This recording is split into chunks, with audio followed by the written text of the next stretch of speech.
बिस्मिल्लाहिर्रहमानिर्रहीम।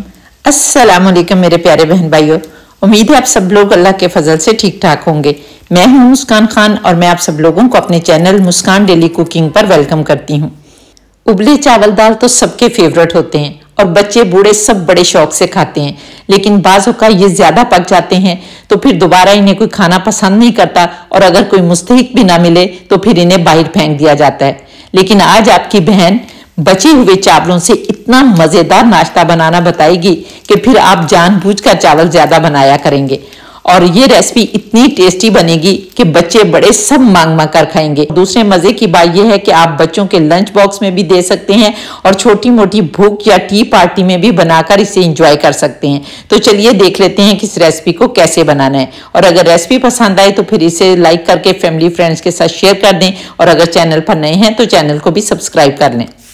तो इन बचे हुए चावलों से मज़ेदार नाश्ता बनाने के लिए सबसे पहले हमें कुछ सब्जियों की ज़रूरत होगी जिन्हें हम बहुत बारीक चॉप कर लेंगे। और यहाँ पर मैंने गाजर ली है और इसके साथ ही मैंने प्याज लिया है और शिमला मिर्च ली है, सब्ज़ मिर्चें ली हैं जिसमें 2 सुरख मिर्चें भी थी, वो भी मैंने चॉप कर ली हैं। और इसी तरह से मैंने बंद गोभी जो है वो भी चॉप कर लिया और यहाँ पर धनिया जो है वो भी चॉप कर लेंगे। लेकिन आपको अगर कोई और सब्जियाँ पसंद है तो वो आप सब्जियाँ ले सकते हैं, लेकिन अगर इनमें से कोई सब्जी आपको नहीं पसंद तो आप स्किप भी कर सकते हैं। और ये सब्जियां जो हैं ये विटामिन से भरपूर होती हैं और वैसे तो हमारे बच्चे सब्जियां नहीं खाते, लेकिन जब हम इस तरह की चीजें बनाकर देते हैं तो उन्हें पता भी नहीं चलता और वो सब्जियां भी जो है वो खा लेते हैं और इस तरह सारे विटामिन जो हैं वो उनके अंदर चले जाते हैं। तो यहाँ पर देखें मैंने सारी सब्जियां जो है वो कट कर ली हैं, इनको अब हम साइड पर रख देते हैं। और यहाँ पर देखें ये मैंने रात को चावल जो है वो बॉईल किए थे और इसको खाने के बाद जो है यहाँ पर 1 प्याली चावल जो है ये मेरे पास बच गए हैं। तो मैंने सोचा कि क्यों ना इससे कोई ऐसी डिश बनाई जाए जो कि मेरे बच्चों के भी काम आए, क्योंकि अगर आपके बच्चे स्कूल गोइंग है तो आप इसको रात को बनाकर रख देंगे और सुबह सिर्फ इसको फ्राई करेंगे और उनको लंच बॉक्स में देंगे या आप खुद भी नाश्ते में खाएंगे ना, तो अब इतना आसान आप लोगों के लिए हो जाएगा कि आपको नाश्ते की टेंशन भी नहीं होगी। जल्दी से फटाफट 5 मिनट में ये नाश्ता जो है वो बनकर तैयार हो जाएगा। तो यहाँ पर अब हमने क्या करना है कि ये चावल जो है इनके अंदर अब हमने ये सारी सब्जियां जो हमने कट करके रखी है ना वो डाल देनी है। आपने 1/4 कप गाजर ले लेनी है, 1/4 कप शिमला मिर्च ले लेनी है, इसी तरह से सब्ज मिर्चें और 1/4 कप बंद गोभी ले लेनी है और सब्ज धनिया जो है वो भी 2-3 टेबलस्पून जो है आपने डाल देने, क्योंकि सब्ज धनिया जो है इसका एक बहुत अच्छा फ्लेवर आता है। और अब इसको बाइंड करने के लिए हम यहाँ पर किसी चीज का इस्तेमाल करेंगे। यहाँ पर आप चावल का आटा भी ले सकते हैं, बेसन भी ले सकते हैं और कॉर्नफ्लोर भी ले सकते हैं, लेकिन चूंकि हम ऑलरेडी चावल से ये डिश बना रहे हैं तो इसलिए मैं नहीं चाहूंगी कि हम दोबारा से भी इसमें चावल का आटा डालें, बल्कि मैं बेसन का इस्तेमाल करूंगी, क्योंकि जब आप चावलों के साथ बेसन का इस्तेमाल करेंगे ना तो वो बहुत ही अच्छा फ्लेवर बनेगा। तो यहाँ पर मैंने 3 खाने के चम्मच जो है वो बेसन जो है उसे भून कर लिया है ताकि इसका कच्चापन जो है वो दूर हो जाए। इसके बाद हम इसमें 1 टीस्पून अदरक लहसुन का पेस्ट डालेंगे। ये पहले भी डाल सकते हैं लेकिन मैं भूल गई थी तो बाद में भी डालने तो कोई मसला नहीं।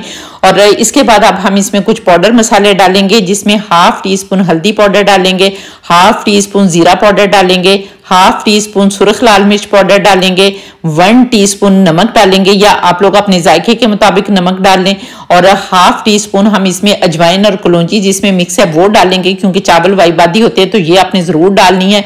और 1/2 टीस्पून हम इसमें काली मिर्च का पाउडर डालेंगे और अब इसको मजीद चटपटा बनाने के लिए हम 1 टीस्पून भरकर चाट मसाला पाउडर डालेंगे। और ये सारे मसाले डालने के बाद अब हम इसको बहुत अच्छी तरह से मिक्स करेंगे। और जब आप हाथों की मदद से मिक्स करेंगे ना तो चावल चूंकि काफी नरम है तो वो फौरन से ही जो है वो मिक्स हो जाएंगे, कोई मसला नहीं बनेगा और ना ही ये चिपकेगा, हाथों को भी नहीं लगेगा इंशाल्लाह। तो यहाँ पर आपने बहुत अच्छी तरह से जिस तरह आटा गूंथते हैं ना इसी तरह मल के अपने हाथों से मल के इनको मिक्स करना है ताकि सारे मसाले और सब्जियां और चावल जो हैं वो यकजान हो जाए। और इसके अलावा भी मैंने चावलों पर बहुत सारी वीडियोस अपलोड की हुई हैं, अगर आप लोगों ने नहीं देखी तो वो भी देख लें, वो भी बहुत मजे की बनती हैं। तो यहाँ पर देखें माशाल्लाह अल्हम्दुलिल्लाह मैंने बहुत अच्छी तरह से इस बैटर को मिक्स कर लिया है। अब हम इसके कबाब बनाएंगे और यहाँ पर ये हाथों को बिल्कुल भी नहीं चिपकेगा। अगर आपको लगे कि चिपकता है तो फिर आपने हल्का सा जो है ना वो ऑयल लगा लेना, लेकिन मेरा बिल्कुल भी नहीं चिपक रहा। और दूसरे आपने इसमें बेसन बहुत ज्यादा नहीं डालना, फिर इसका टेस्ट जो है वो इतना मजे का नहीं आएगा। तो यहाँ पर एक जैसे कबाब बनाने के लिए मैं हमेशा आपको बताती हूँ कि आपने बैटर मुट्ठी में लेना है, जितना मुट्ठी में आ जाए उतना रखना है और बाकी इजाफी बैटर आपने निकाल देना है। तो इंशाल्लाह ताला आपके एक जैसे कबाब बनेंगे। फिर आपने अच्छी तरह से गोल करना है और गोल करने के बाद आपने दबा दबा कर इस तरह से कबाब बनाने। 1 मिनट में बन जाए कि कोई भी मसला नहीं बनता और ना ही किसी सांचे की जरूरत पड़ेगी इन कबाब को बनाने के लिए, बल्कि हाथ से ही बहुत अच्छे कबाब बनेंगे और हाथ से ही बनाए। जब तक मैं कबाब बना रही हूँ आप लोग जल्दी से प्यारा सा कमेंट करके बताएं कि आप लोग किस किस कंट्री से मेरी वीडियो वॉच कर रहे हैं। और माशाल्लाह अल्हम्दुलिल्लाह जब आप लोग प्यारे प्यारे कमेंट करते हैं तो जिसका भी यूजफुल कमेंट होता है मैं उसे पिक भी करती हूँ, पिन भी करती हूँ और वीडियो में भी चलाती हूँ। और मुझे इतनी खुशी होती है कि मैं आप लोगों को बता नहीं सकती। और इसके साथ ही अगर अभी तक आप लोगों ने मेरे चैनल को सब्सक्राइब नहीं किया तो जल्दी से चैनल को भी सब्सक्राइब कर लें और साथ बने बेल बटन को जरूर दबा दें ताकि मेरी हर नई वीडियो का नोटिफिकेशन सबसे पहले आपको मिले और आप लोग मेरी यूजफुल वीडियो से फायदा उठा सकें। और इसके साथ ही भाई मैं आप लोगों से नाराज हूं, आप लोग मुझे फेसबुक और इंस्टाग्राम पर तो फॉलो ही नहीं करते। तो यहाँ पर देखिए इसी तरह से हम सारे कबाब जो हैं वो बना लेंगे और मैंने ये सारे कबाब जो हैं वो बना लिए हैं। तो चलिए अब देख लेते हैं कि इनको कैसे फ्राई करना है। तो यहाँ पर देखें मैंने एक फ्राई पैन चूल्हे पर रख दिया है। अब हमने इनको डीप फ्राई नहीं करना बल्कि हमने शैलो फ्राई करना है, इसलिए आपने इसके अंदर हाफ कप जो है वो ऑयल डाल लेना है। और यहाँ पर ऑयल डालने के बाद जब आपका ऑयल अच्छी तरह से गर्म हो जाएगा तो फिर हमने ये कबाब डाल देने। और दूसरे सबसे बड़ा फायदा यह है कि यहाँ पर कोई अंडा शंडा जो है वो नहीं लगाना पड़ना, बल्कि इसी तरह से आप फ्राई करके दें तो बहुत ही मजे के ये बनते हैं। तो यहाँ पर देखें हम अब कबाब डाल देंगे बिस्मिल्लाहिर्रहमानिर्रहीम और इस तरह 1 बाय 1 करके अपने सारे कबाब डाल देने हैं। और 4-5 मिनट एक साइड से लगेंगे इनको ब्राउन होने में और हल्का लाइट सा ब्राउन कलर आपने दे देना है। और यहाँ पर जब ये एक साइड से फ्राई हो जाएंगे तो फिर हम इनको पलट देंगे। तो यहाँ पर देखें माशाल्लाह अल्हम्दुलिल्लाह हमारे कबाब जो हैं वो बहुत अच्छी तरह से फ्राई हो गए हैं। अब हम इनको पलट देंगे और इसी तरह से हमने दूसरी साइड से भी इनको लाइट ब्राउन सा कर देना है। बहुत ज्यादा डार्क आप लोगों ने नहीं करना। वीडियो में हो सकता है कि आप लोगों को थोड़े से डार्क नजर आ रहे हों, लेकिन वो चूंकि रोशनियों का मसला होता है ना तो इसलिए।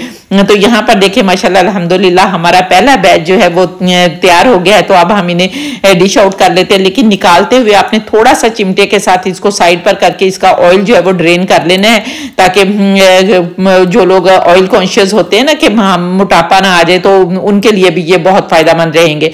तो यहाँ पर अब हम निकाल के इसी तरह से हमने दूसरे डाल देने हैं और इसी प्रोसीजर के साथ हमने दूसरे बना लेने हैं। तो यहाँ पर देखिए माशाल्लाह अल्हम्दुलिल्लाह हमारी बहुत ही मजे के जो है वो बचे हुए चावलों से हमने इतना जबरदस्त इतना मजे का नाश्ता बना लिया है कि जब आप इसको बनाएंगे तो फिर आपने मुझे कमेंट करके जरूर बताना है कि आप लोगों को मेरी ये रेसिपी कैसी लगी। और इतनी प्यारी खुशबू आ रही है माशाल्लाह अल्हम्दुलिल्लाह कि बेख्तियार कहने को दिल कर रहा है फाबिया ये लाई रब्बिकुम तुकज़्ज़िबान कि मेरे परवरदिगार ने कितनी प्यारी प्यारी नेमतें दी हैं जिनको हम बनाते खाते और अल्लाह का शुक्र अदा करते हैं। तो उम्मीद है आपको मेरी रेसिपी पसंद आई होगी। और अगर आप लोग इस रेसिपी को टिकटॉक पर देख रहे हैं तो फिर इसे रीपोस्ट भी कर दें ताकि दूसरे फ्रेंड्स भी इससे फायदा उठा सके। और इंशाल्लाह ताला नेक्स्ट वीडियो में आपसे दोबारा मुलाकात होगी। तब तक के लिए अपना बहुत सारा ख्याल रखिए और मुझे भी अपनी दुआओं में याद रखें। और इसके साथ ही इजाजत दें। अल्लाह हाफिज।